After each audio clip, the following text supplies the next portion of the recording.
Hello.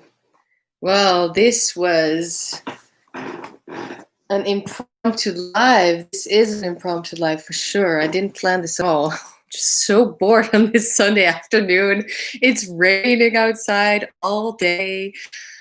I'm so tired. Is everyone okay?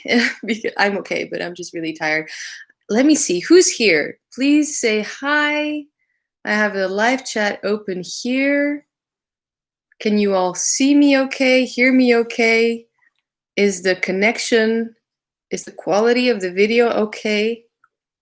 Because I remember my last live, it uploaded, and I didn't see it live. I just saw myself the way I'm seeing it now, in the same quality, because it's my laptop after all. But when it uploaded, it was all pixels. Adam is saying, hi. Hi, Adam. Who else is here? Come on, type hi, say hi, let me know. Manuela is also here. Hi, Manuela. Skylar. Skylar saying it's fine. Good, good. I'm glad. Hope it stays that way. Honey is here. Oh, thank you for coming. Hi, Anna. I'm actually driving, so just listening this time. Yes, you be careful, okay? Are you back home, honey?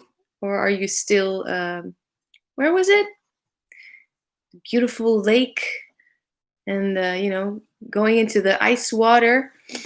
I mean, I know that that's really good for the health, but I don't see myself doing it because even though I live in a cold, wet country where it's dark 3/4 of the year, I'm not much. I'm not really into the cold. I'm really much more comfortable when it's warmer weather. But let's not talk about the weather this time because that is a live chat start, right? It's always like, oh, the way it is here in Amsterdam, it's cold and it's wet and it's raining and it's stormy outside. But I just want to talk to you and have some fun on this sunny afternoon. Let's end the weather talk here. Home no more Lapland. That was what it was. Cool. Lapland. And then a little crying face. So this I think was the quickest live that I did. How do I say? How does that sentence go? The quickest. When I announced I was going to do a live, I only had 15 minutes after I just wanted to do the live and talk to you and yeah. So I have, I think, in the past done lives that I didn't announce at all. So that's, that's even worse. I did announce this one, but that does mean that I didn't give anyone time to, plan and joining me here. But I see 8 people in, so that's really cool. Thank you so much for making it. And also, I didn't get any requests of what I should talk about, because that was a smart thing that happened last time where I asked you guys what you wanted discussed in the chat, in the live. And then today I did not do that. So, hi. Hello, Karen and As Found. What is your name? And Oliver is also here. Tarot, you want to hear things about tarot? Well, you're at the right address. But let's have some more specific questions. The Hermit. Hello. Hello, the Hermit. Okay, 12 people in the chat now. Well, that's a fun gathering, right? So, yeah, to finish my thought and sentence, I don't have a topic in mind for today. We'll see, right? We'll see what comes up. And I think I'm just gonna go off of your questions. So ask me things, ask me stuff. Oliver just said, I want you to talk about tarot. That is great. I'm a great talker about tarot. You cannot shut me up about tarot. So that is a great topic. But ask me a question because I can just start somewhere, but it might be something that is not interesting to you guys or that you already know, probably, right? Because I think everyone here is into tarot or oracle or some sort of spiritual practice. So yeah, or maybe even share what you've been up to lately, because what I've been up to lately is working with the Living Altar Oracle deck. Now, I said I was going to read this guidebook front to back, which I didn't do yet. I read all the parts where, well, they explained what the deck is about and all that stuff, but I didn't read like what each and every card in a deck means. I'm at this point at least, and I think I do want to kind of do that, but I think at this point at least I am just going, you know, as I pull the cards, I read the section that belongs to it. And tonight, by the way, at 10 p.m. Amsterdam time, at 10 p.m. Right now, just to tell you, it's 10 past 3 in the afternoon for me, okay? And tonight at 10 p.m., my second video on the Living Altar Oracle, on this Oracle deck, my newest or latest Oracle deck, is going up, and I am doing the Witch's Wheel that they are talking about in this book. And so it's not, I wouldn't say that is an in-depth video on the deck, but still I will show each and every card, disclaimer, yeah, I will show each and every card of the deck, but it's really just to make sense of the structure of the deck. And I think that is a good first step to work with any deck, to find some sort of a structure, unless, of course, if it's something like soul cards, or if it is soul cards, right, by Deborah Koff Chapin, because that is meant to not have a structure, you know what I mean? But I always like to have a little bit at least of understanding of, okay, what are we talking about? So that is going to be the video that will be up at 10 p.m. And just a little announcement before I close the window and read your comments, because wait, I'm gonna close the window now. Sorry, hold on, bear with.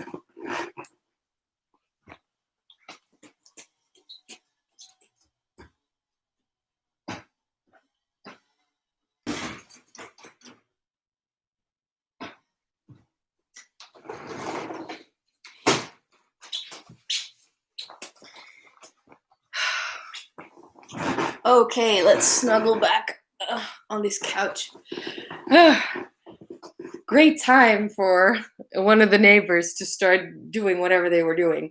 I have a little blanket here, yes, because I'm cold, and I have tea. My first Earl Grey cup of tea of today, which actually, scary thought, might explain why I'm so tired today. Because I didn't get my caffeine dose of the day. Usually I drink a lot. I drink at least a full, what's it called? Tea something pot of Earl Grey all by myself. But now I drank hot chocolate today, which was with rice milk. But I'm just saying, I didn't get any caffeine today, so maybe that's why I'm tired. Anyway, okay, wait. I was saying that I have been, for the past, well, months, ever since my work started up again, I've been uploading once a week. I'm not changing that. I'm still uploading once a week, but my uploading time was, at least for my time, it was midnight. So on Sunday night, you know, Monday morning, midnight. But I had so much, it just didn't feel right anymore to do it, because I work on Mondays, and then on Sunday, and you know, I kind of just want to see what happens maybe in the first few hours of the video, and I want to, of course, announce that the video is going up on Instagram and all that stuff. And so it made just more sense to have it upload at 10 p.m. so that some people can already watch it, and then other people can watch it on Monday or the rest of the week. So, okay, let's read your comments. Oh, did you, Manuela, did you write that before I started talking about it or after? Because you are saying, I wonder how Are you and the living altar cards getting along?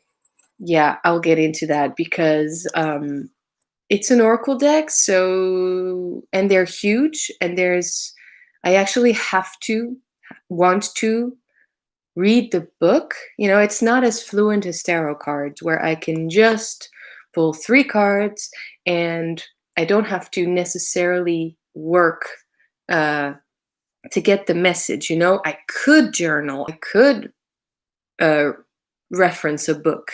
I could make it a whole big thing, but I don't have to. Whereas with these oracle cards, at least, uh, I do feel that I want to know what the authors or the makers of the deck um, meant by it, and the spells that are infused in the cards, and so I do read the book. So I'm saying I think that it's going a little bit slow because I just pull one card a day, and not even every day, but they're so beautiful. I leave them up on my altar. I have the box, like it fits together on my altar, and I have like a little mini altar, which is the living altar oracle cards on the table. So just to have them displayed, to have the latest card that I drew displayed. But it's going really well. I love the spell explanations, especially. I'm going to read you one in a second. I feel it's really healing. I feel it's really something um, that I needed. I don't know. Light of subconscious mind. Hi, I am thinking about doing videos on YouTube, but my English is very bad. Should I do it anyways, or find a better place where I share my thoughts about tarot? So, hi. That's a really thank you for asking me this question, for trusting me with this question. Um, English isn't my first language either, but growing up bilingual, hmm? Yeah. Growing up in Holland, having a French mother, I grew up so speaking two languages, so Dutch and French. And so because I knew French, English was a lot easier to learn. And also have to say, in Holland, like on TV, there are hardly any. How do I say that? There are hardly ever dubs.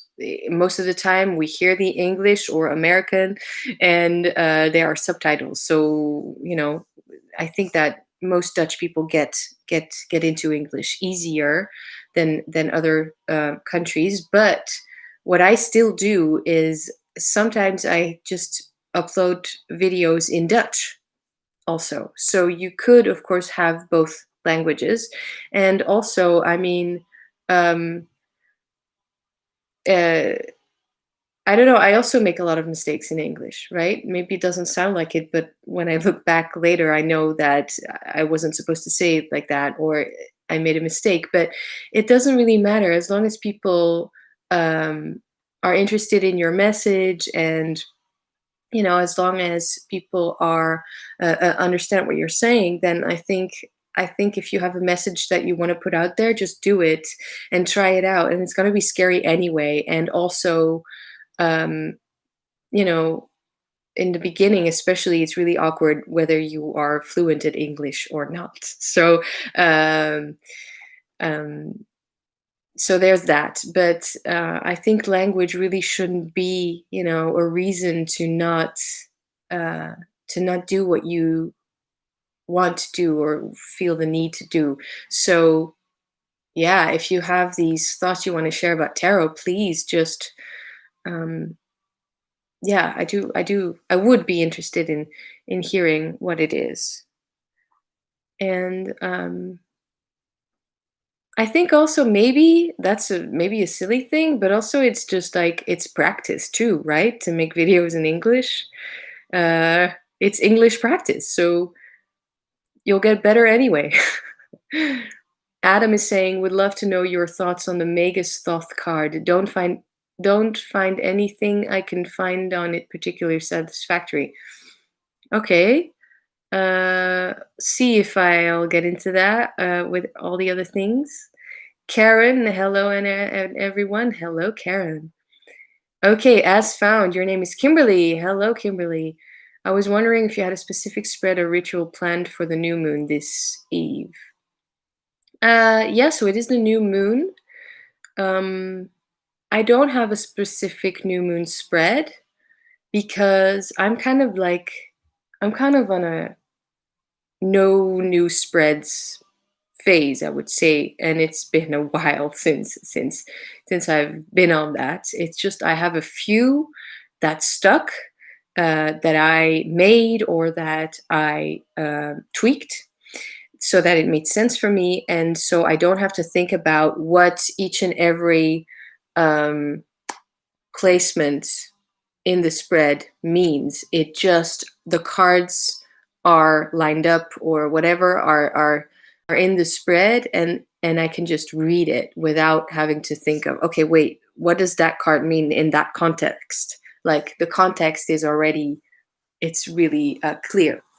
So I don't have specific spreads. I might find one online for, I don't know, Lunasa or something for one of the Sabbats, for instance. But most of the time, still, I feel like I found my way. I found what works for me, and I just like it to be very organic in that way. So I don't have a specific new moon spread or ritual either. Actually, new moon, if for me, is a good time to also do nothing, to also just relax in my own body and um, just see what's there, you know, just to not add too much, but just to, yeah, be, just to be. I made a video which was a VR, an Ananas for VR to James Feeney. I made a video about the new moon and reading the moon, and you should check out James's video and mine if you're interested. If I would have a spread for the new moon, it would definitely be something super chill, like no what's the word? No pressure at all. It would be questions like, well, I don't know, it should be about w- things that might sound funny, but things like, where could I let go of pressure? Where could I release some energy? Where could I do less? Like super chill.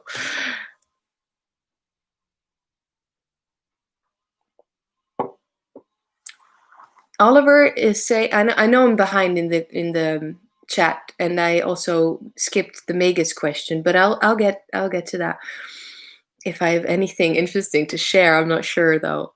Oliver, wait. Oliver is saying I am mixing a bunch of Marseille elements into one deck. Is there elements you would include in particular in any cards? So what do you mean, Oliver? Are you making a Marseille deck? Is that what you mean?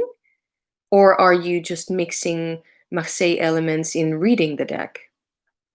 Because if that's the case,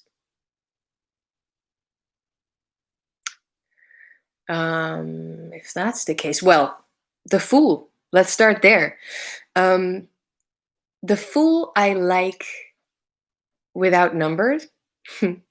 Although, of course, the zero, which is a circle, has symbolism in itself, but I always liked the Marseille Fool, that it wasn't necessarily this super open, happy energy that we saw later in the Golden Dawn Rider-Waite-Smith cards, where it's like all about potential and all that stuff. In the Marseille the Fool, the emphasis on the Fool cards, and I like to mix those meanings. The emphasis on the Fool card is really that he's an outcast, that he is even being shunned, that he's even being excavated from the village that he came from or came by.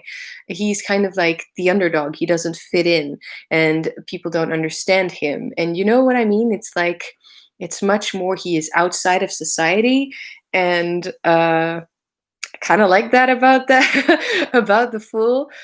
Um, And you can easily blend that with open to possibilities, like take the leap, like it's your own journey. So you are the only judge there, right? Um, but I would like to see that underdog misunderstood outside of society part a little bit more in modern tarot decks. And then also I think that that is a um, interesting and even also valuable and strong perspective to have on the full card as well. So it may sound very negative or unhelpful, but to me it's kind of like, I get you, fool. We are kind of the same, ish. So there's that. Okay, Oliver's saying, oh, sorry, you had an example after that, like the hangman with Columbus face and holding bags of stolen bags of gold. Yeah, Knight of Cups with the Shigaraki face. The Fool with the entire dog in the frame. Yeah, that's very specific. I'm not sure. I'm not sure. Uh, I'm not sure. Is it something that you came up with, like the Knight of Cups with the Shigaraki face? Because I never heard of that. Maybe it's a thing that I don't know about. And if that is a thing, then maybe you have a link for me because, like, bags of stolen gold. Haven't heard of that either. Hangman with Columbus face. I mean, it sounds so interesting and it sounds like a world that I'm not aware of. But so if all of those things are things, I want to know because like reading it like that, I'm not exactly sure what you mean. Sorry about that. You speak Euroglish. What would a Marseille deck on steroids look like? Uh, Pretty similar to many Marseille decks, don't you think? It's all very rough. Happy Soul is saying hello. I'm saying hello back. Light of Subconscious Mind is saying, thank you, Anna, very much. I love tarot readers who are also based in Europe as me. Where are you? And unrelated, love your couch. Is it vintage? Thank you. I love my couch too. It is vintage. And I'm so lucky because I found this on a Dutch selling site for free a couple of years ago. So this is my baby. Yeah, all I had to do is find a way to pick it up. And yeah, it's mine. It was mine. So I don't know when it's from. It looks, I really don't know.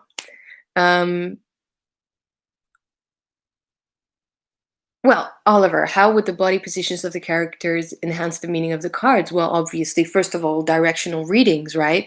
If the Empress is, well, Empress is looking at you, looking straight at you, or maybe she's looking to, for me, this is the right, I don't know, looking that side or looking that way or looking up or pointing up or down or with the feet crossed or open, the legs, you know? So it all means that you can read it in a future or past um, way, or passive or active, or I should say active or receptive, or of course with the other cards around it, surrounding that specific card to see where this energy is taking you, for instance, or what the focus is.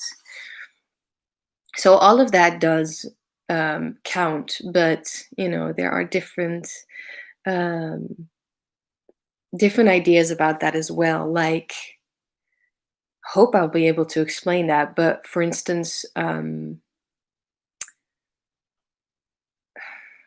well, there's a way of looking at a card, right? So there's a way of looking at it like if I'm a tarot card and this temperance, right? If this is my position, if I'm this is the way that I'm drawn and you are looking at the screen and this is what you see, are you putting yourself in the card as in your right hand is my right hand, your left hand is my left hand, etc.?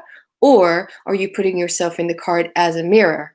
And both of those, uh, the, um, both of those, how do I say that? Approaches um, are correct. So are just a way to approach the tarot and are just a way to um, yeah, put yourself in the card and see yourself in the card. So which way are you facing?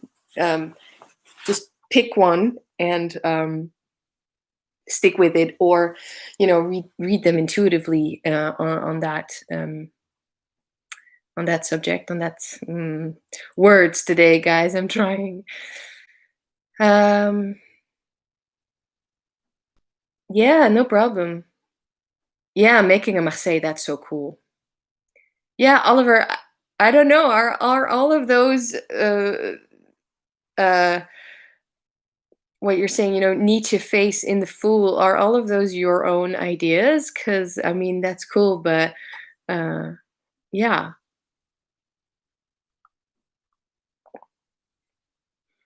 Hermit is asking, have you ever considered or wished for an extra tarot card, or few extra? And if so, that what would they be about? Or 78 cards your magic number? I think the tarot is so complete, so whole, that I really do enjoy, to a certain extent, tradition, at least understanding it, making hi Candy, making sense of it and learning it. Because to me, the tarot is the book of life. Yeah, so there's every possibility in there, everything is in there. So for tarot, eh, I I don't think that if I would get a deck where there's an extra card, I'm not sure if I would use it in the deck. I'm not really sure. But when it comes to Oracle, then there are no rules. So there, I'm kind of like, my imagination is going fully free and crazy. Like the Living Altar Oracle deck, wouldn't it be cool to have some, for instance, zodiac sign cards in there, just so that I have a reason, or that's not the right word, just so that I have a stronger motivation to learn all of that.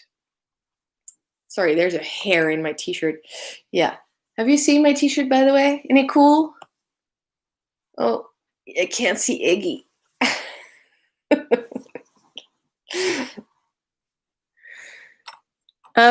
Wait, so before someone asked about the Magus card.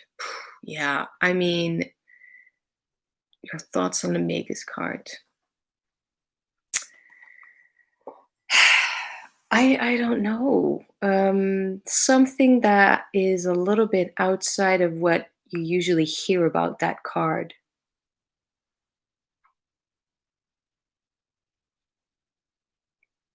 In the Thoth deck, it's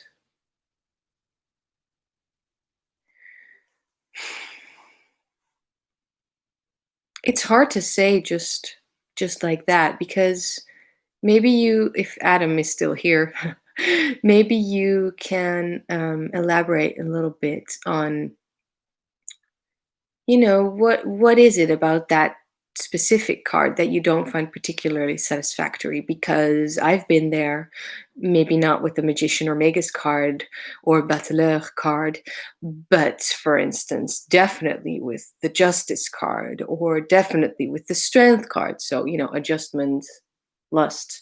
Definitely with the Lovers card. I mean, I have an old video, um, which is called uh, like something along the lines of a commonly misunderstood tarot cards where at that time I still had the Jodorowsky Camoin deck. So I was comparing Rider-Waite-Smith to some Rider-Waite-Smith majors to the Marseille majors, and I was just giving my thoughts on what I feel the cards mean. And I think the Fool is also in there. Magician, maybe not. But look, I don't know. It's kind of like for me, it's a magician, right? So it's you. So it's there is the full potential and the full talent that you do have. It's like imagine yourself, if you are not, I don't know. Imagine yourself as a magical practitioner, and I might make a video about this because I've been thinking about it for a while. Like, you are asking for something outside of yourself. You're asking the outside world for something. And if you think that that is how it works, uh, you're probably not that much more advanced. It's really about, wait, I have this quote somewhere, and it's from a very cheesy movie. I don't remember which one, but it might help you. It might be relevant to how you understand the Magus card. I don't remember which movie, but the phrase or the lesson was pretty cool. So it was something along the lines of, because I'm paraphrasing, when you, for instance, ask for courage, you ask for courage. Oh, I want to have more courage. I want to be more sure of myself. I want to be more strong, and that is what you ask for. When you ask for courage, do you think the universe will just inject you with a dose of courage? Probably not. So it will provide you with an opportunity where you can show courage. And ultimately, using that logic, ultimately, even in this scenario, so ultimately in this scenario, it's saying whatever you're asking for is actually already within you. You just kind of like have to activate it. And I don't think that's a bad slogan or belief to have, or way of making all of that, way of all of it making sense. And I think that there's there might be something there that you can use in the Magus card or Magician card or Battleur, because it is the trickster, but it's also very real. The question might be, where is your reality, and what makes it real? So it is about manifesting.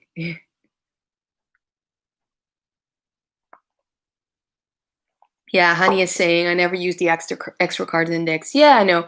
I mean, when I got the Triomphe de la Luna Paradoxical, which is my favorite Marseille, I used all the cards that Patrick Valenza added. But quickly I realized, like, no, I want to work with the tarot, and I want it to be tarot. So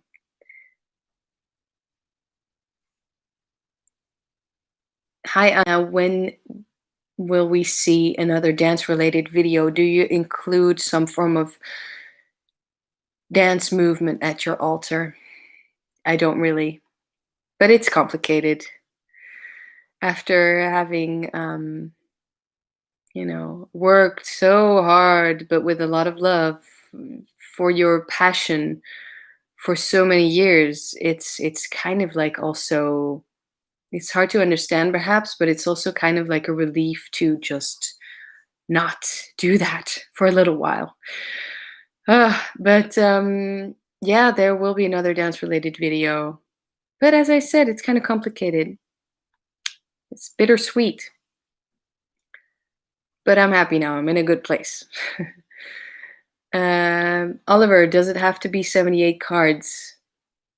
Sticking to tradition only limits our advancements and causes dogmatism. I don't really agree. But on the other hand, I kind of do too. I kind of get where you're coming from, but just to say that as a fact is kind of like, we're talking tarot, It's something really good, and the way that it is made up happens to be 78 cards is there to for you to make sense of things, of yourself and of the outside world, which is the same thing, basically. Does it have to be 78 cards? I don't really care about that number. I don't have a specific, um, that's just the amount. Mm, you can tie it to the Kabbalistic tree of life, for instance. That makes sense, and many other systems as well. So there does seem to be a reason why there are 22 majors, and 78 cards in a full tarot deck. But yeah, hi Kelly Bear. Kelly Bear is saying you can always use a Minchiari deck if you want more cards. So if you want more, but then it's no longer strictly tarot. But I have a good relationship with tarot. I like to know that I know how to read the cards. The 7 liberal arts, the planets, the zodiacs, the virtues, etc. Well, yeah, but all of that is included, no? Is that not what you mean? All of that is included in the tarot deck. Yeah. So, but because I do like your question, if I would let my imagination run wild, well, there are traditions that have 5 elements plus spirit. So we have fire, water, air, and earth. But then there's also somewhere in the world, there's also wood, as in tree. And I tie tree to earth mostly. But metal, yes. So you see, there is more. So why not have more? Although I'm used to this now and I'm kind of like made sense of it in my mind, but I do like to be challenged. So, why not have a deck with more elements? And we have the sun, the moon, and star. We might want exactly other planets which are their own cards, or we might not other planets which are their own cards, and we might want cloud. It's just it can be a lot. There can be a lot of different things that are extra, or maybe some animal cards, or I don't know, but yeah. Yeah, I don't know. You made me think. You make me think about it. It's cool. Mm. Oh, plasma. You said plasma. I thought you said planet. State of matter. Yeah. Going into territory I don't know, guys. So please, if you like it, continue so I can learn from you. So, can I see who is in here still? Because I went into the Magus card explanation, and maybe the person asking the question left. Well, I don't know, but it's okay. You can still rewatch it. You can watch it back. So, more questions. Give them to me. Manuela is very interested in the Living Altar Oracle. Video is going up tonight, 10 p.m. About Living Altar Oracle. Second video about that deck. Not the last one for sure, but I will read. Wait, was this it? Yes. This midnight. I don't know if you're seeing it reversed or not, but this is the card that I drew yesterday from the Living Altar Oracle deck. And so you can see this is an earth card, earth elements, and this is one of the sun cards, which is one of the things that I like about this deck. It's not, I am I really like the moon, and I work with the moon, but then I also think that it's a great balance that the Living Altar Oracle uses the moon phases in the deck, but then also the suns. So, so midnight is one of the sun cards, which means when the sun is gone, right? Yeah. Ah, it's just so beautiful, isn't it? Okay, so I was really touched again by the message in the book about this card, about any card in this deck. So I will just read it to you. Mm. Sunset, midnight. This deck, by the way, is there's a spell infused in every card by the makers of the deck. I think I can pronounce the name now. The makers of the deck are Kiki Robinson and Ilva Drama Marzana Radzizewski. Yes, Radzizewski. I'm trying. So, the spell that is infused in this card. Oh, yeah, I was saying, my God, sorry. I was saying that this deck can really help any practitioner to be inspired to do something at their altar or in their sacred space or as a meditation. If you feel uninspired or low on energy or you don't feel like doing anything or you don't know what to do, but you do want to do something, just like me today with this live and having fun, by the way. So thanks for that.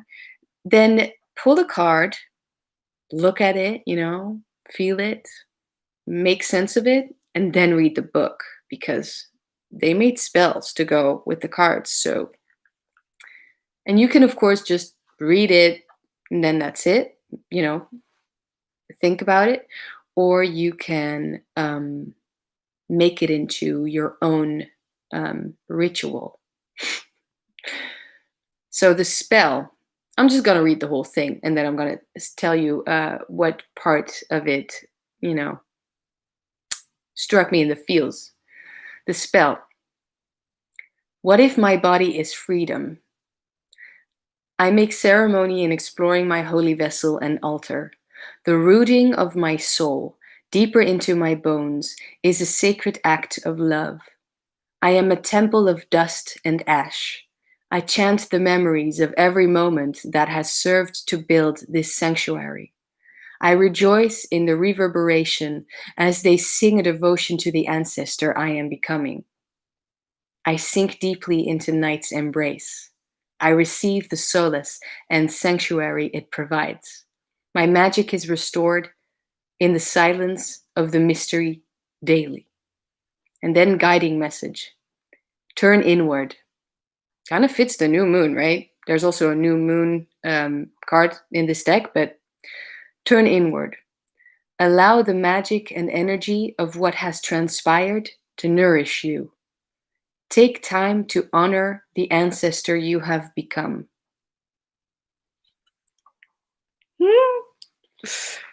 So I'm just going to say, take time to honor the ancestor you have become. It's something I don't think about, but having this deck tell me like you should honor your path, and many of us, I think we are changing. What's that word? Candy, are you still here? Because you talked about that. You are like healing your family. You had healing family trauma, something like that. So yeah. So do you know what I'm talking about? But it reminded me generational trauma. Thank you, Kelly Berry. Yeah. So there isn't necessarily that much trauma, but Actually, yes, there is, if you think about it, right? Because you just want to do things your own way and you want to make things better and you want to heal. And it's kind of like it's happening in this lifetime. So, yeah, I can keep going with this imagination that I have. But, breaking circles, breaking cycles. Yes.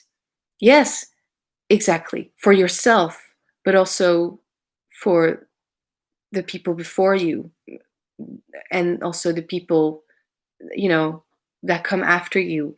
You are their ancestor. I mean, that's just that idea of kind of like a sort of a time travel thing. I really liked, and I really needed to hear that yesterday because something shitty happened that I talked about on my Instagram. um yeah, it's one of my latest posts where I posted a selfie with the mask, a black mask, black face mask with the Amsterdam houses behind me, and just read it if you're interested. And yeah, anyway, um,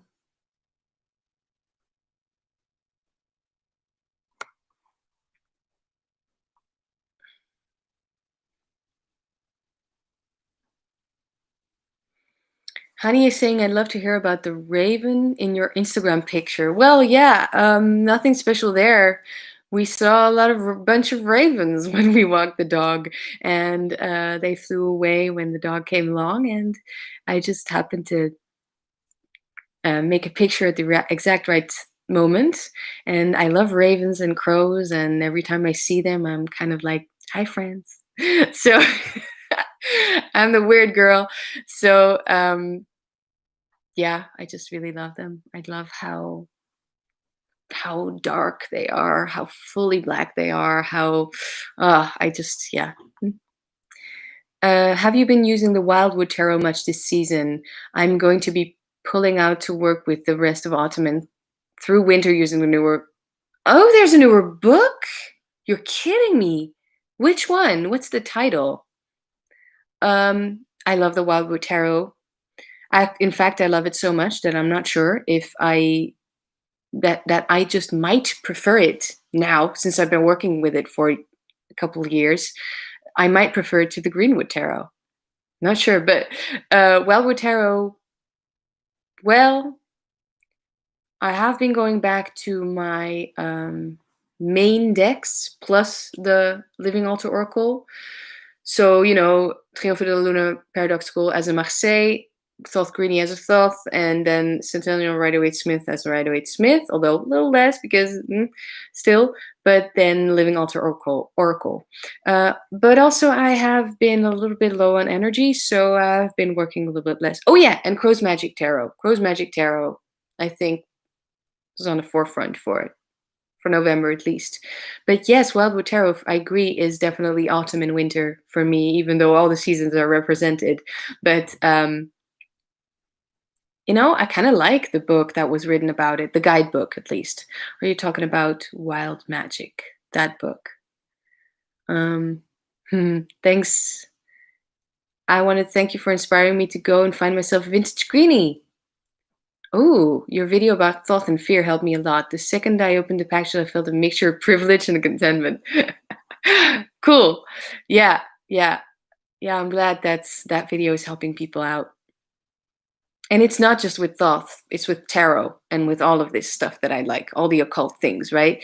That we're into. But especially Thoth. It's just so interesting how in tarot world, not even, spirituality world, people are skeptical, but then in tarot world, that the Thoth still holds this super, um, I don't have the word for that, but yeah, it's uh it's great once you get into it. Kelly Bear, are you still reading the Thoth? Because last time you talked about that and I was like, so surprised and happy at the same time. Um Candy is saying honoring what's come before, but making space for what's to come for the better. Absolutely.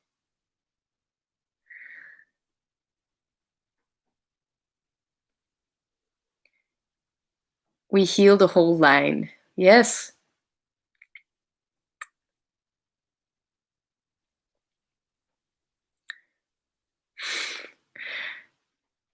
What would you recommend when you do a self-reading and you don't get the message? Maybe it's a silly question, but I wanted to know if you have any tips or tricks for when one is blank.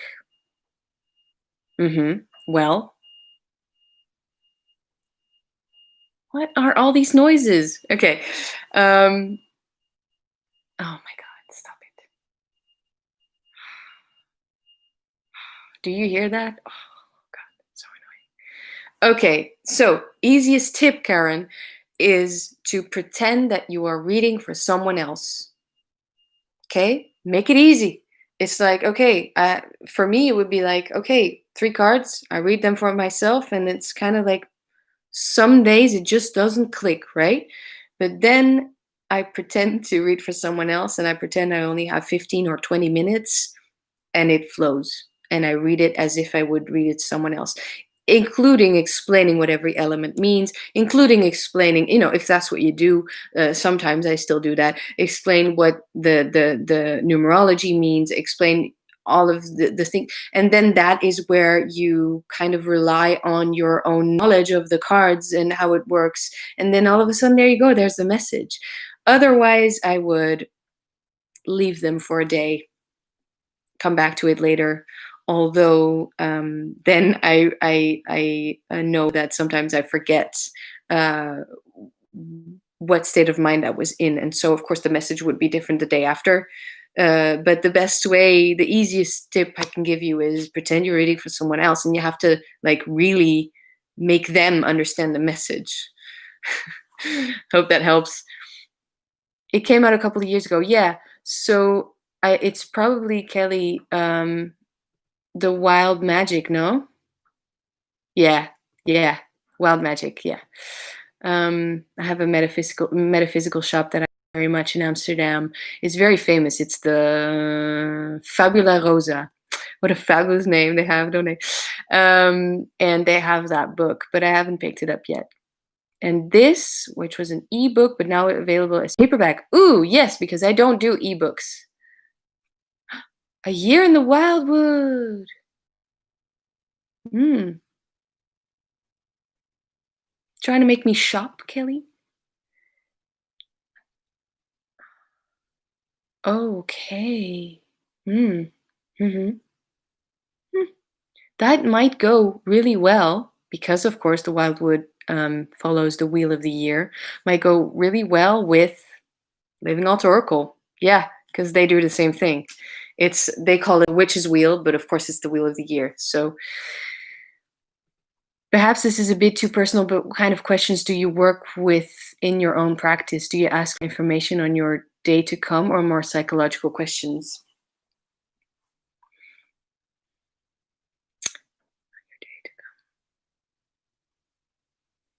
If I ask about my day to come, I ask what I can do to make it the best day possible, or something like that, for my students, or for myself, or for my clients, or, um, and that is how I like to do things. Like that would be easy daily draw.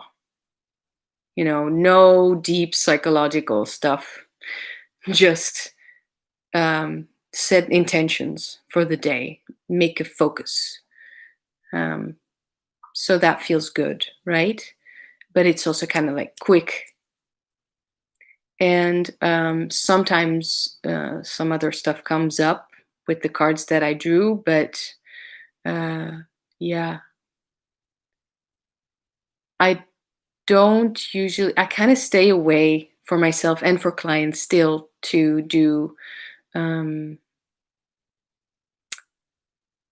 what's the word? Like do readings about the future. I always kind of try to um, transform the question back into what you can do, what I can do. Um, that doesn't mean that things didn't come true in what I did see in the card, right? but it's never the main thing. For me, it's definitely the emphasis is on, like you said, the psychological stuff that I think is more helpful for me personally, because I'm very aware that I am the one who has a responsibility, and I like to take that responsibility and have it. Um, yeah, so that makes me feel good. I don't know if that answered your question, but what kind of question do you work with in your own practice? Yeah, so like the easy ones, like what can I do to make this go well or make this, yeah. But then also, of course, all the shadow work stuff. Kelly Bear, I haven't read with Thoth yet. You may be thinking of my obsession with Marseille. Okay, yeah, maybe. Yeah, I get that. To struggle, what was that? Struggle with ebook. Yeah, yeah. I really need a paper book, guys, to actually read it and take notes and really get into the exercises. Also, I like to read on the bus or on the train much more than I do at home. So um, although when I'm actually studying and taking notes, it's anywhere. But yeah, I like to be able to um, really physically get into it, basically, like not through a screen.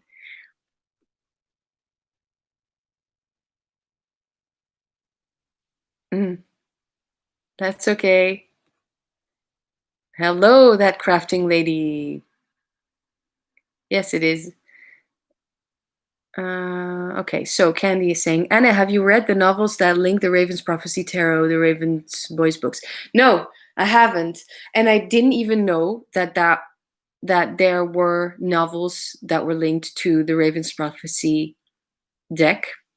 Actually, you are the one who brought that to my attention in one of your videos. I think of last month or 2 months ago. What is time? I don't know. You were talking about the novels that you were reading, the books, and for the Raven's Prophecy deck. But I don't have that deck. I'm talking about the Crow's Magic Tarot, magic with a CK, if that's what you mean. Um, there are no novels tied to that deck. Um, yeah, Raven's Prophecy is beautiful, but I'm trying to like keep my collection at least at this point. This is where I'm at. Keep it a little bit essentials, So um, it's not enough for me to like a deck. I have to love it. And even then it can change. Like I said earlier this year, at the beginning of this year, I got the Elemental Tarot vintage version and I was so happy with it, but I haven't read with it. So maybe it's not a lifelong maybe it's not a deck that I will keep. I don't know. It's me, Cindy, the channel formerly known as that mystical lady. Yes, I remember that because I think you said that in Simon's chat yesterday. I was there as well. Um, I really like that. I wish he would have done the reading with the Rider-Waite-Smith deck that has those keywords that don't make any sense. I wish he would have done the reading with those cards, reading the keywords, because that would have been hilarious. And I know what I just said about keeping my collection to essentials, but I kind of wish I had that deck just to have some fun, have laugh with the tarot. Um, but anyway, Candy, are those books good? Because it's been a while since I've read novel. Um, I'm really only reading. Uh, uh, no, what's the word? Only reading about tarot or about Kabbalah. So no fictional stories. Hmm.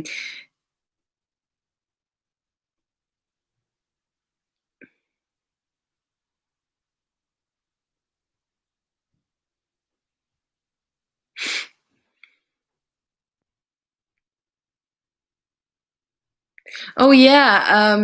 Wait, what was your name again? That crafting lady? Cindy. Cindy, I know, and I'm the worst. I have motion sickness like crazy, especially as a kid. I mean, we actually kept a bucket in the back of the car just in case. And oh my God, it was so humiliating every time. But it was the roads of Corsica, okay? It was all of those turns and twists and too hot in the car and blah. But I have all of the things with me all the time. I have to take the bus to go to work, and it takes me right out of the city center. So pretty quickly we are on a highway, which thankfully in Holland at least they are quite straight, right?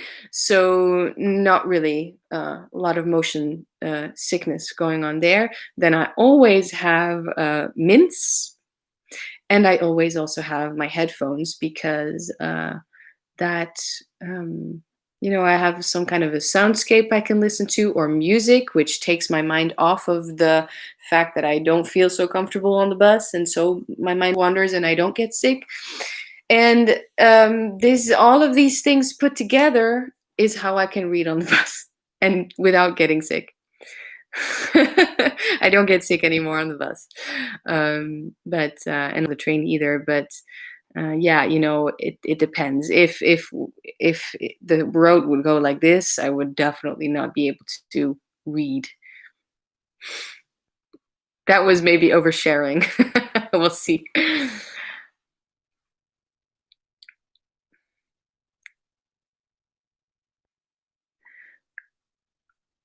Kelly Bear, I'm waiting to finish the last two before I return to the deck to see. I was going to do a video about it. They're such cool books. Yes, make a video. Because, yeah, I don't know what the story is about, but it's pretty cool just to. I think the deck was first, no? And then the books? Or together? Or, yeah?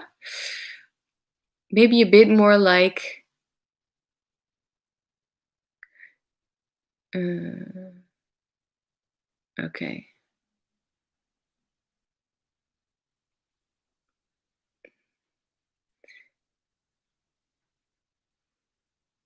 They're fabulous. There are four books in the series. I'm about a third of the way through book three and am struggling to put it down. Magical fun full of secret worlds, tarot, treasure hunting. Cool.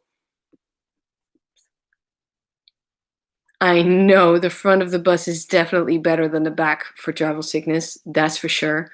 But now the coronavirus stole my favorite spot on the bus because we're not allowed to sit close to the driver anymore because they kind of like um made, I don't know, like put chains or put something like a sort of police line thing. I don't know how to say it. Uh they put that over the first two chairs in the front of the bus so people cannot sit there anymore, so I have to sit a little bit more to the back, but I will still never ever sit in the back of the bus because that is just no, front of the bus. But I can't sit in the very front of the bus anymore. Demarcation zone, yes. Books first, yeah. I mean, isn't that cool? Okay, yeah. So, uh, late as always. Big hug, Alessandra. Hello, hello. One question. Is it a way? Oh, wait. Why do you wear black clothes?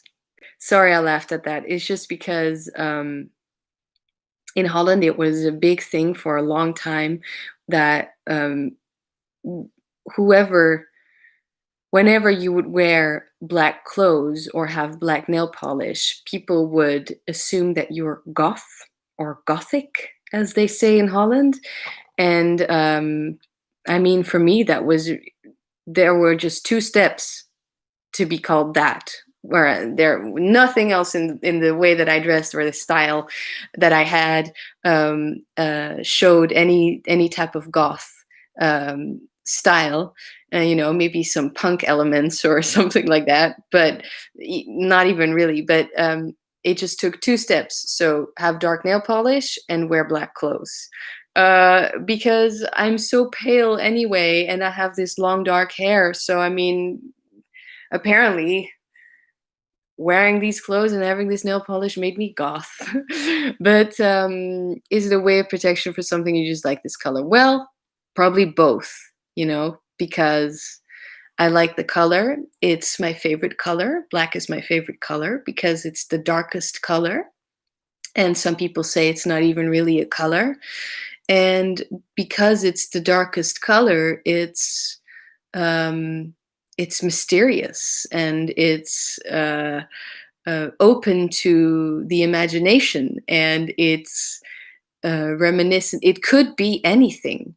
The potential, it you know, the possibilities are endless. It could be the void, and if it's the void, then you can imagine whatever you want. And I can keep going. It can be everything and nothing. So maybe both. Yeah. I mean, black in magical practice can be used for protection or banishment, or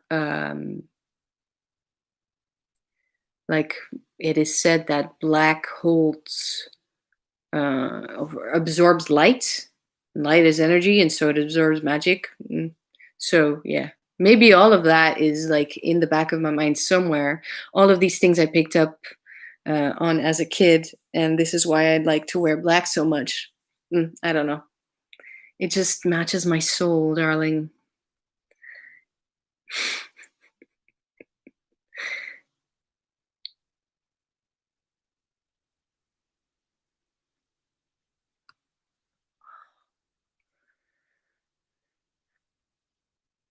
Oh yeah, I mean, wearing darker clothes is great. You only need to do one load of washing. I think I do maybe like, without exaggerating, 5 loads of white a year. The rest is all dark. I don't even have a color. I don't even have. I don't even have a laundry detergent for colors because the colors just go with black. Oh my gosh, goth life. Yeah. Oh yes, exactly, Calibia. You said it. Sexy, chic, fun, mysterious, and practical.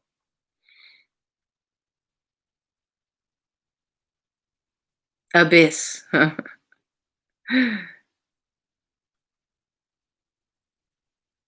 Abyss Lady Tarot. I have to leave now, unfortunately. Wishing you a fun rest of the chat. Thank you, Anna, and everyone. Thank you, Manuela, for stopping by. Thank you so much for coming by.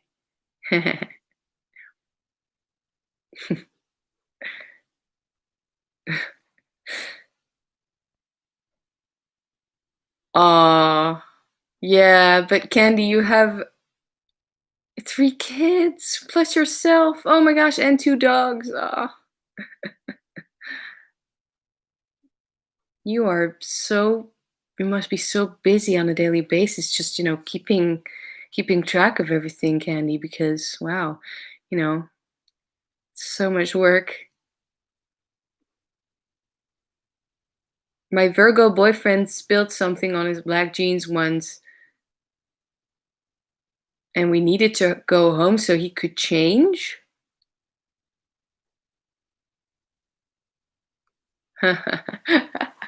Kelly Bear, who said I do, as in who said you keep up. That's cool, that's funny. Spilled something on his black jeans, and we needed to go home so he could change. But like, was it mayonnaise? I don't know. Was it like, oh, you could see it, right? Exactly. I was thinking like, Oh, hey, different of doing the laundry for different people, I guess. I don't know. Have I answered all of your questions? And was it valuable in any way? Because uh, I'm feeling super, I don't know, just tired, but also relaxed and casual. But he knew it was there, right? So that was the problem. Rafael Mendez. Hi, I want to begin to study Thoth deck. Do you have any recommendations where to begin?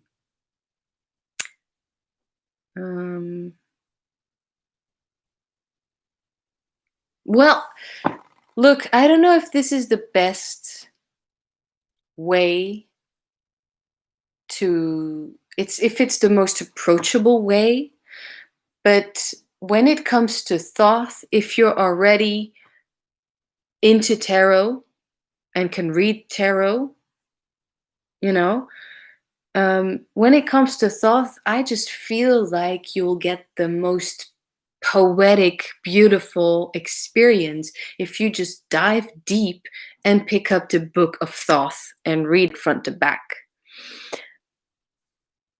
It's the book of Thoth is beautiful, confusing, not easy to read, but it's poetic. A lot of the beautiful parts sections come from the Book of the Law that Crowley also wrote. It's just kind of like a suggestion for the cards. It's not like this is what the moon means, this is what the sun means, this is what the Eight of Wands means. It's not like that, and it's not structured really, but it's just so beautiful. I love it. It's one of my favorite tarot books, and I will reread it. You know, I still haven't read Lon Milo Duquette. I've heard good things. I also heard not so good things. Uh, I will read at least one Lon Milo Duquette book in my life, I am sure. But I mean, if you're looking for approachable, go for it. I'm just speaking from my own experience. Like, I haven't read Lon Milo Duquette. There are other, Gerd Ziegler, for instance, books about Thoth. But Book of Thoth, like, read Crowley and get inspired by how crazy he was. So that's kind of like why I'm this is my answer. Like, you want to get into Thoth, read Crowley. But that doesn't mean that I'm a Thelemite. Okay, that doesn't mean that I'm into Thelema. I don't think that those two things necessarily need to go together. I love the Thoth deck. So, different options here, Raphael, from me and from people in the chat, which is always helpful, right? Always lovely and interesting to chat with you, Anna. Yes, thank you, Callie. Thank you so much. Esoteric. Is there such a difference between male-female intuition? What are your thoughts on this? Well, symbolically, yes, but it's very old school. So I don't think that anything should really be gendered. It's just that we still have this approach, including myself, to make sense of things, to explain what they are. To explain what they are. If I read this, male female intuition, I could make sense of it for myself, but and that there is a difference between them. But it's also the way a person perceives the world, right? So what if I identified as a male, and I would then, of course, experience the world in this way? Then wouldn't I have male intuition or something like that? Like, it's like contradicting yourself while trying to explain it, right? But I don't know. Do you feel that you have more of one or the other, or do you feel that one is more intuitive than the other? Because I don't know. I don't know. Yeah. Let's see what other people have to say about it, because this is a difficult question and I haven't thought about it. Lon Milo the Cat is quite a character. Yes, he is. He makes songs and all that stuff. Yeah, I found one of his lectures on YouTube and he's hilarious. Yeah. Okay, so I will just share with you quickly, which I have shared in an older video.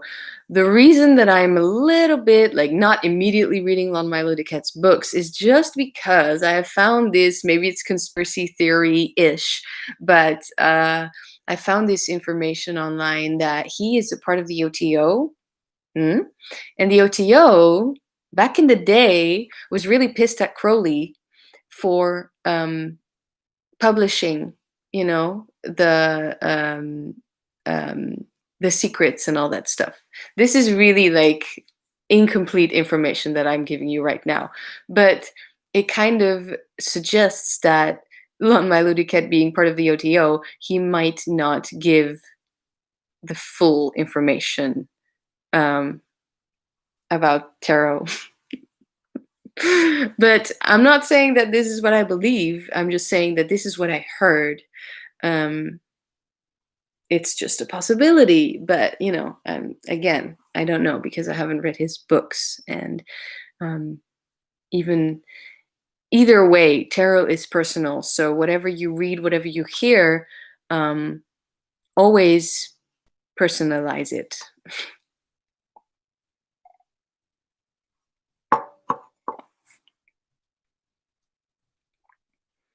Candy is saying, "Oh, that's interesting, Annie, because I've been put off reading the Book of Thoth from people's comments. I've started with Milo Duquette, but now I want to start the other." Yeah, sorry about that. Yeah. Um, so it's the Book of Thoth is not an easy read, no matter what some people say. Like it, I could trick you and say it is an easy read, and then you would go into it with that, and then maybe you would read it easily. I don't know, but but it was just so good. It was so beautiful, and I really liked it. So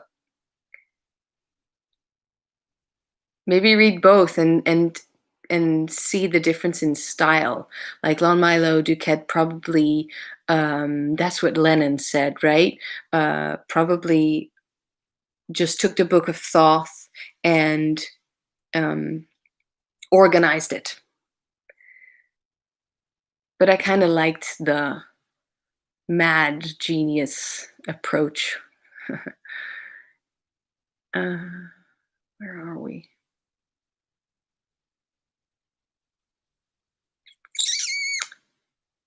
Where are we?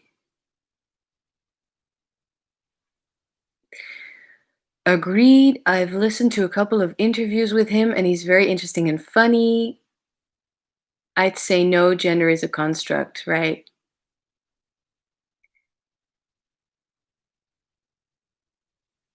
Oh yeah. Oh yeah. Rose is saying it's feminine, masculine, not male, female. Hmm. Yeah, maybe. But yeah.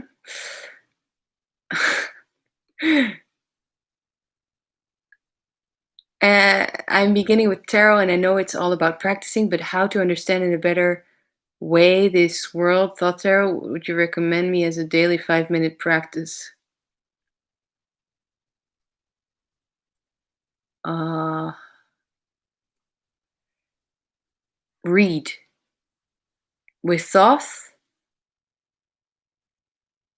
That's what I would say. Like, okay, practice. Okay, apart from reading up on who the people in the cards are and all that stuff, um, yeah, same as any other tarot deck. Just pull one card, asking, "What should I focus on today?" or "What shall I focus on today?" Okay, easy, not too crazy deep. You pull the card, and first you read it. You read what you see, Maybe write that down. I'm all about journaling and keeping up with that, writing things down because, well, writing things down.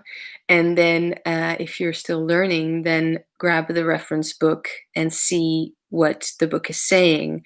And then maybe add to what you wrote down initially. And don't think that what you wrote down, what you read in the card intuitively, or what you read in the card without the book, isn't right or something like that. It is right, but there are some extra stuff that you probably don't know yet, or haven't thought about yet, or haven't thought of yet in that very moment. And so the book can also help. Um, make the message a little bit more whole, you know? So I think that's easily doable in 5 to 10 minutes. People say women are more intuitive than men, which I disagree, but wondering you or your audience thoughts. Yeah.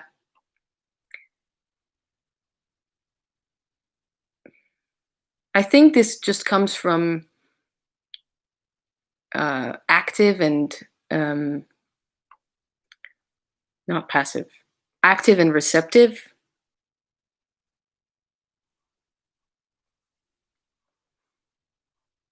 But yeah, it's um it's just difficult because how do I say that? Yeah, there are other people who know more about this than I do, definitely. See, exactly. So I need someone with, straight who speaks English fluently, and then also has their ideas really clear about it. So Kelly Bear is saying utter poppycock, which I love. Thank you, Kelly Bear. That's all down to the way women are socialized in many societies. People are people and are intuitive. Yes, yes. So thank you. So I just have trouble saying these things like, oh, okay, so um, there is something that we call female intuition, right? But it's what does it matter? It's intuition, so or it's a human trait. Yeah. So yeah, you do disagree. Wondering on your thoughts. Yeah, I mean, it's it's it's kind of like it's kind of like this complex, right? I'm not saying that you have it, definitely not, but there it's kind of like that there's the danger of having this complex as a man in the tarot world because there are so many women. Same with same with witchcraft, right? But then there's also the reaction uh um reaction danger of having a complex as a woman, saying like, hey, well, so but then we don't understand one another. It's just um no need to feel, out of place or something like that. It's not, nothing is ever only for men or only for women or only for, right? It's just how we feel, I guess, which is very uh, uneasily explained. But I'm telling you, I'm tired. In my experience and from my studies, intuition comes from the feminine aspect of the psyche. Yeah, but isn't that like old school symbolism, a way of explaining what it is? Like it's from your receptive side. That doesn't mean gender, right? That's what I think. That's what I believe. But I have just trouble explaining this. I'll be honest. I don't even have to add that in. It was pretty clear. um, utter poppycock. Yeah, yeah, yeah. Yeah, exactly. I know, Kelly Bear. Your poppycock comment was in response to women are more intuitive. Yes, yes, yes.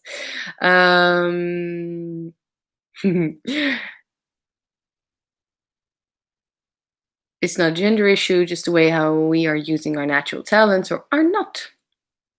Definitely. Recently, a tarot reader I follow said that the Thoth deck is really dark and you can feel his shadow in it, and it's a very 2020 deck. Huh? What? That was a very Dutch, huh? um, and you can feel his shadow, as in Crowley's shadow? But then how is it a 2020 deck? Oh, because 2020 sucks. Okay.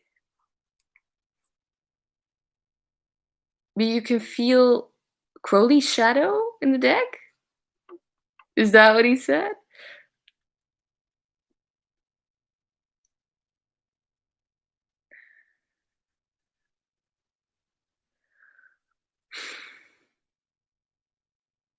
Okay, thanks for the recommendation, honey.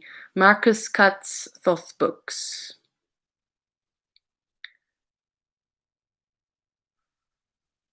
Must go. Have a nice weekend. Thank you for sharing such a good energy. Oh, thank you. I don't have a lot of energy, but what I do have, I share in a positive way, hopefully. So, yeah, take care. See you in the next one.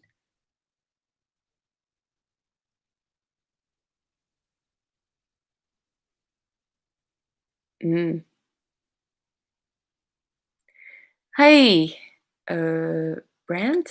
Yes, I believe, because you fairly recently changed your um, picture photo icon thing. Yes, hello, welcome here.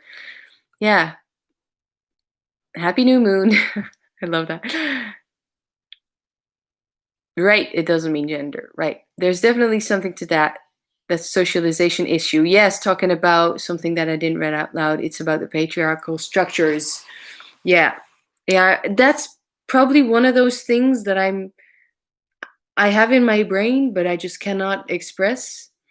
And so I just decide to like say the most what's the word? Say the least complicated thing, like it's just how we feel.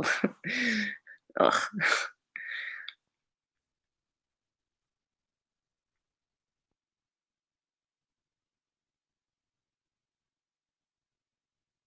Mm, yeah. The Hermit.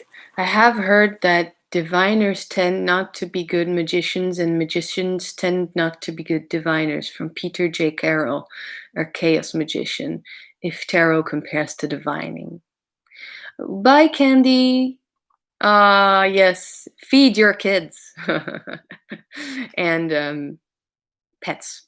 Okay, see you next one. Thank you, Anna, and everybody. Love to spend a little time with you all. Yes, thank you so much. I'll see you in the next one. And I'm looking forward to your video. Okay, so uh, yeah, I mean, Peter J. Carroll, interesting stuff, you know, very old school.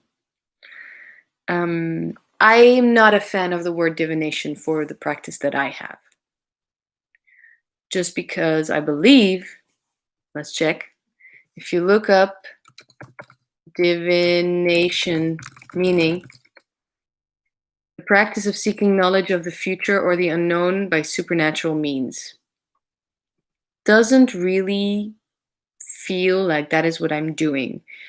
What other people might be doing and doing really well, it's not what I'm doing. Um, yeah. So for me, for sure, as in diving deep, tarot is first place. Um, so it kind of feels like everything related. That's how I talk about my channel too, right? I talk about tarot and everything related, as in I name the thing and then all the other stuff seems to be related for me to that. So all of the magical practice is related to that for me. So um, maybe I'm not such a good magician, according to Peter J. Carroll. Who knows? Yes, you got it. Yay. Good. I'm jumping to the sauna. Oh, honey, you're killing me. I want to get into the sauna. Oh, have fun. Enjoy, relax.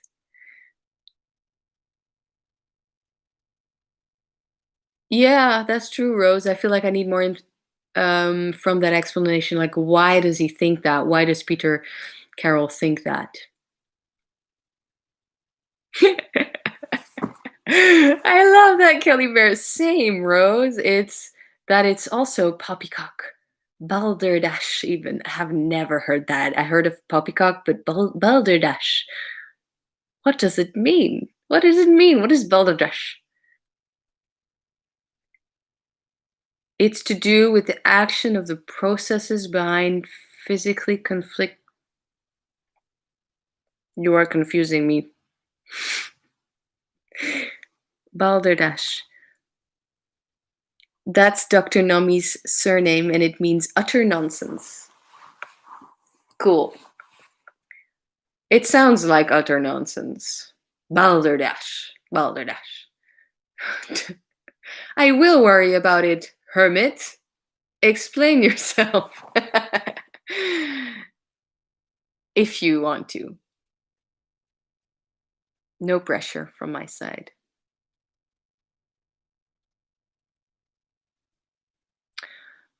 Processes being physically conflicting. Right. Probably because with divining, you are getting info, and with the thing you might do as a magician, you are sending out. No? That's the first thought that I had.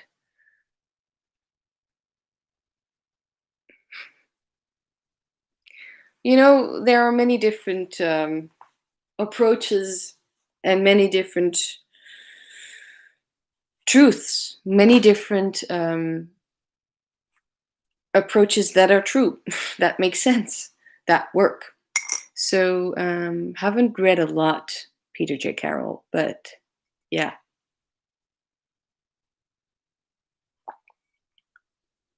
Definitely interesting. Enchanting is outward, and divine is inward. Yes, Anna, but magicians want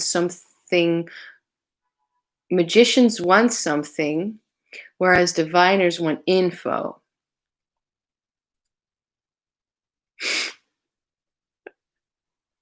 Oh my gosh. Right, so he's like masculine, high vibe, mechanical engineer of a cult. That's funny.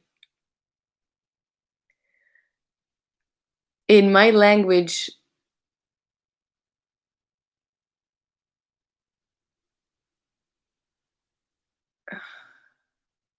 Bildure? Where are you from?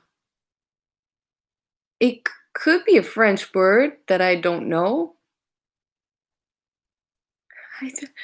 It could, it's like, it looks like a Turkish word, or maybe French, or Latvian. We are very interested. We want to know. Means talking nonsense, like talking as turkeys make noises. Balderdash. Yeah, it does sound similar. Latvian. Wow, cannot believe for a second I thought that was French. It could be Bildure. Cool. You actually knew that, Kelly Bear. That is impressive. But Latvia Baltics. Yes. Well, welcome here. No more questions. You know what I'm gonna do? I'm gonna pull a new Living Altar Oracle card. Just to see. Oh, you Googled it. Well, that's very smart.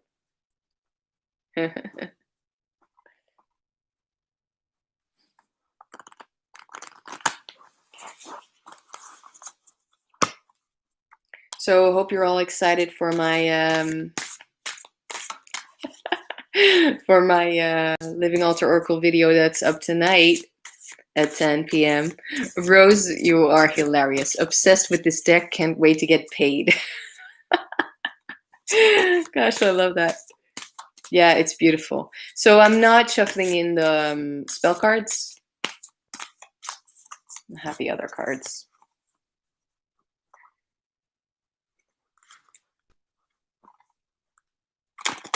Oh, that's so sweet. Light of Subconscious Mind is saying, nice to see you here, Kelly. My journey in tarot started from one of your videos. Wow. Oh my goodness, you poor thing. You are all making me laugh so much. Oh, that deck is gorgeous. Yeah, I agree.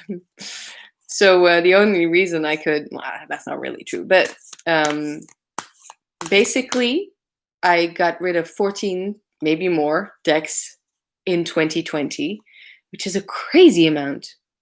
Cannot believe I had that many decks. I didn't get rid of all of my decks, trust me, and there will be more. But I got rid of 14 decks just to get 4 new ones.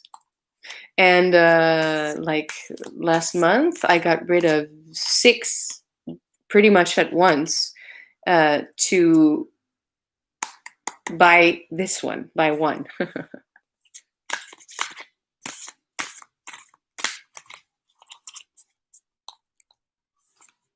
Oh, can we have an updated collection video? Yeah, maybe, Brent, because... But I don't know, is that interesting? Because I have less decks than I had in my only... than I had when I filmed my only deck collection video on the channel. I have less decks now than I had then, but I could also stand to do some culling. Yeah. But I do have a better relationship with my decks, but I still don't feel that it's perfect. But well, I mean, perfect. What is perfect? You know, our quest to find the perfect deck, we're never gonna find it because we are not perfect. Anyway, I still feel that my collection could be better or more in tune more like what I want it to be, because I still have some decks that I just don't use. So they should go, but it's just, I cannot part with them. But I actually got rid of one of my Council of 7, if you remember those videos, decks, the Tarot of the Crone. I got rid of the Tarot of the Crone this year. But that was really just because I realized I love the deck, but I love the book more. It wasn't necessarily the artwork that sparked a lot in me. There were pretty much as many cards that I loved as cards that I didn't really like. And I wasn't using the deck, and it should go to someone who loves it, you know? But funnily enough, that was easier to let go than the New Orleans Voodoo Tarot, for instance, that I've had for a while now. And but I love that artwork.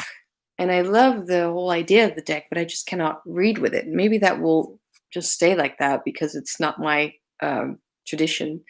And there are 2 traditions in that deck, by the way, Voodoo, Hoodoo, and Santeria. But I'm just interested in it, you know? And then also there is, well, what else? There's another deck that I put away. Anyway, just an example, right? So, yeah.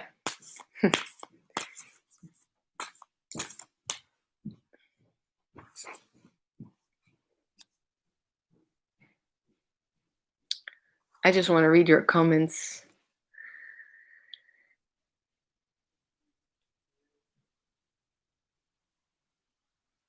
Yeah, read with just one deck for years and years. Absolutely. You don't have to have a tarot collection at all. And yeah, as I can tell you, that having many decks doesn't suit everyone.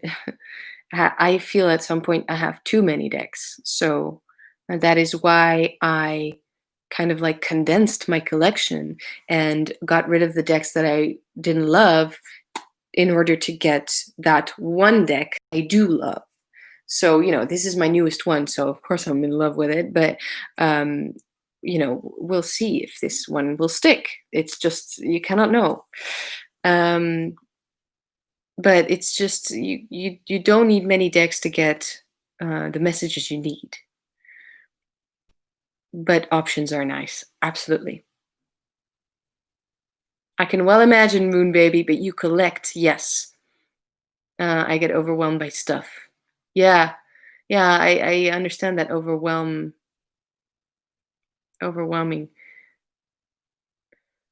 Uh, I got 4 of the same Thoth deck because I was doing multi-deck experiments for game theory reasons to remove. What? Um, I'm constantly trying to calm a collection, but sometimes it feels like no one else is interested in decks in my country except me. But I mean, if you're just showing decks,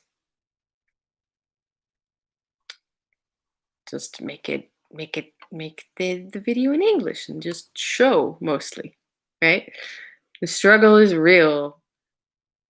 Are there any decks you have your eye on? Ooh, now I want to know too.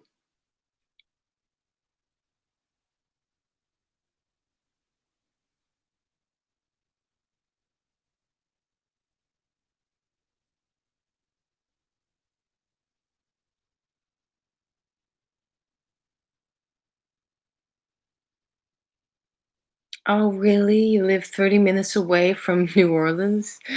Ah, definitely want to visit. Although I know it's a party town, right? But mm, uh, oh, that's what you meant. Okay, sorry about that. Light of subconscious mind. Yeah, next year we'll be able to sell some more. Technically, you only need one. That's true. Yes, I agree, Brand. Sometimes I find it helpful to put some decks away and only have a select few available to use. That helps with the overwhelm. Yes, I agree, and cannot believe I didn't think of that earlier. That definitely helps. I put away maybe 5 decks. Um, that's just that's not, how do I say that? I put away 5 decks, and I choose then a couple of decks that I'm working with for for this period in time. So for this part of the year. So that way I know what I'm using, what I'm working with, and I'm also not distracted by the few decks that I'm not sure about keeping. Good advice, Moon Baby, definitely. Uh-huh. Yeah. I like to have my decks on display, but this year has taught me definitely not all of them. New Orleans is an amazing city. I think everyone would visit if they can. So much history and much culture. It feels like the whole city is magical. Well, that is the reason why I wanna visit. Ah, definitely. Um, I try and live by the William Morris theory of have nothing that you do not know to be useful or believe to be beautiful. Okay, let's pick a card. It's gonna be you, baby.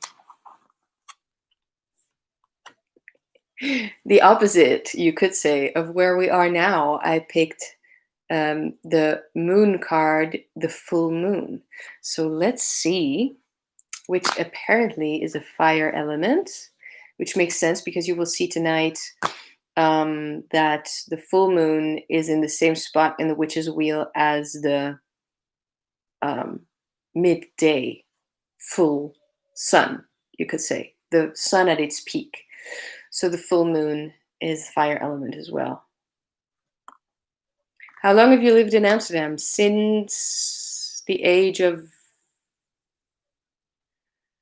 Well, I left for a year. Uh, but since the age of almost 18. That age is when I started my studies, my dance studies in Amsterdam, which is the whole reason why. Well, actually, I started much earlier my studies, but that is when I started my bachelor's degree, my studies for my bachelor's degree. So after graduating high school, I finally got my first room in Amsterdam. Um, so I turned 18 in my first year, and I'm 33 this year. So yeah,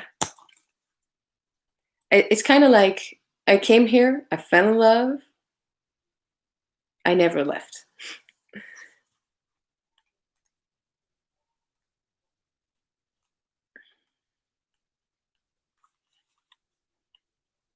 So full moon is all about the things happening. It's all happening. The magic being at its peak, like the things coming in, the energies coming in, the manifestation, right? Oh, I feel that way about London. I can imagine, Kelly Bear. You know, I was gonna go and visit London this year with my mom. I invited her to do this adventure together, but then COVID. And I was gonna, I was gonna visit London. We were gonna visit Bath, and we were gonna visit Glastonbury, obviously. And I had some tours planned and all that stuff, and museums. But yeah, anyway, maybe next year. Yeah, I would love to, Kelly Bear. Oh, that would be so much fun. And I know, I am such a nerd. When I like something, I just so I watch a lot of old BBC programs on YouTube. And then there's also this silly, funny YouTube channel called Jules Guide, something like that. It's like it's this guy in a bowler hat with a cane or an umbrella, depending on the weather. And he is a guide in London. And yes, I know he's great and he's fun. And he has all of these anecdotes about London. And I just, I love it so much. That is how I like to experience a city. That is how I experience Amsterdam. That is how I experience every city I go to, or I try at least, right?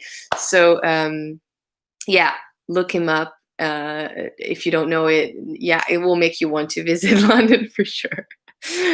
Um, so I watch his videos. It's basically what I was saying. Yeah.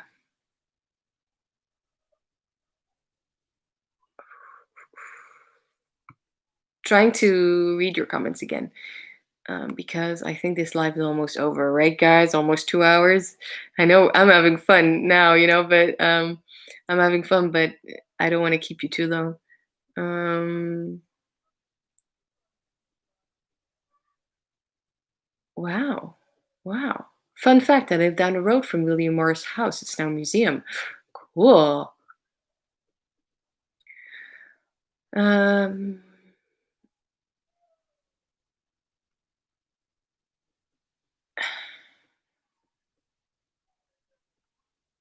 I just picked a card from my Thoth at the same time as you and got the moon. That's awesome. Yeah, so I'm about to read the book. So it's for sure different. But you can maybe blend the messages, right? Um, yeah, when it's comfortable venturing out again, absolutely. I still want to do everything that I had planned. I've been in Europe for almost 4 months, and Amsterdam was the only city on my list that I didn't make it to. Maybe next year. Yeah, Amsterdam is really pretty. I like it. I felt fully at home when I visited London. It's the only place I've ever visited. I instantly felt like I wanted to live there. Yeah, well, I didn't have the same experience because I visited London as a kid, once or twice, I'm not sure, with my parents, and I don't know, didn't fall in love, but things have changed. I'll take you to the best occult shops. Fuck yes. Yes, we better meet, Kelly Bear. You can show me London and I can show you Amsterdam. The thing with tarot and poverty. Oh gosh. Oh no. I'm sorry to hear that, Rose.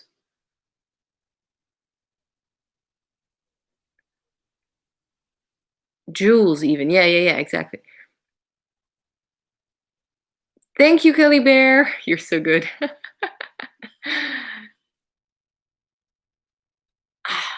See? So this is hilarious, Kelly Bear. I was planning to visit London, and you were planning to go to Amsterdam for your 40th, 40th, 40th, 40th birthday in January. Yeah, that's probably not gonna happen, right? But next year. Um, yeah, yeah, I know. Do you think I can make it to London? Well, England. I can make it there this summer? Bloody COVID.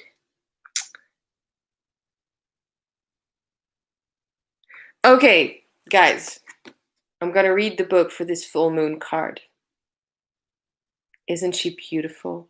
Oh, dreamy. Oh, wow. Okay, full moon. Ties into fire, summer, south, young adult, celebration, midday, transformation, cleansing, ritual, creation. You didn't need to know that. The spell that is infused in this card. What is this fabulous deck? Hi, this is the Living Altar Oracle. I've made a video about it on my channel, and I am posting one tonight at 10 p.m. Another one.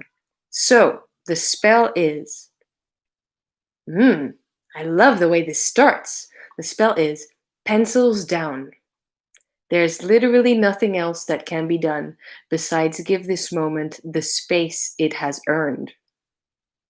Encourage it to move forward. I have done everything I could. I trust in what I created. I trust in what I created to determine and fulfill its own purpose. As I release this wondrous act of love, so do I release my expectations of how it will be received by the world. As I celebrate the completion of the goal I have worked so hard towards, I release my compulsion to micromanage its impact. I release my fear of having my work be misrepresented. I celebrate the change I have experienced in myself. I celebrate the change I have experienced in myself as I nurtured my goal into fruition. I have transformed. This is something to celebrate. The world may recognize this transformation before I do. I revel in the vulnerability of being seen. Guiding messages, you have answered the call to action. Release your work into the world. Tend to the space your intentions fill. Make room. Release. Be witnessed. Be complete. Pretty good, right?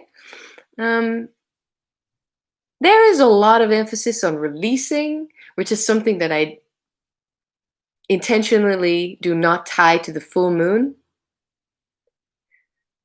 but still it's beautiful. I like that they said pencils down. That already was like, ooh, okay. I'm paying attention now. And this is something to celebrate. Yeah. All right. So that was our message, I guess. Bye. Bye, Kelly Bear. Yes, it was lovely chatting. Thank you so much. I enjoyed it so much. And bye also to Jillian. Yeah, yeah, yeah. Okay, cool. Thank you so much for being here. That was a lot of fun. Um,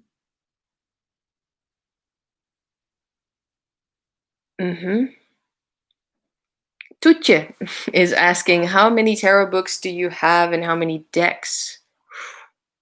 I'm going to be really honest with you. I don't know.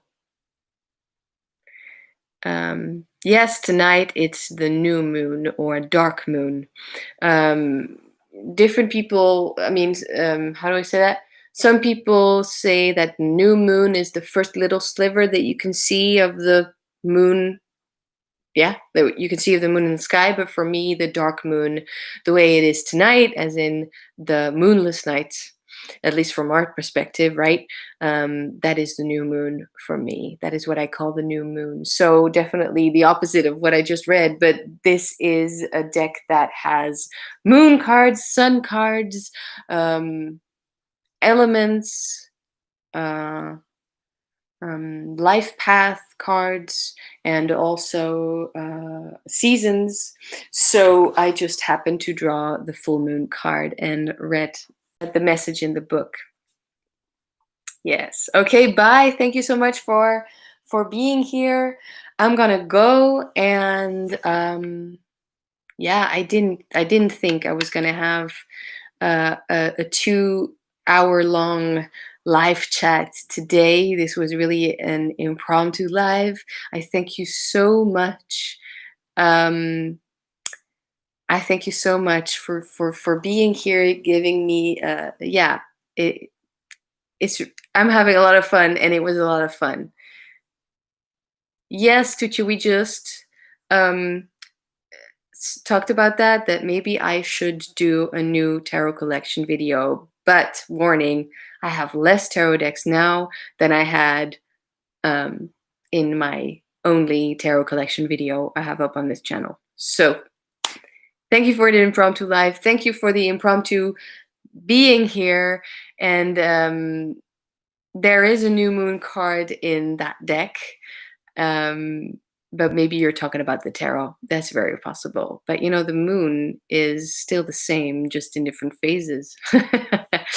All right. Thanks, everyone. Yes, stay safe. Drink a lot of water. Stay hydrated. Thank you, Moon Baby. And I will see you on the next live. Thank you so much. You made my night. I am energized again. So, yeah, thank you. And I will see you probably in Becca's live, right? Because there's something happening tonight as well. Okay, bye.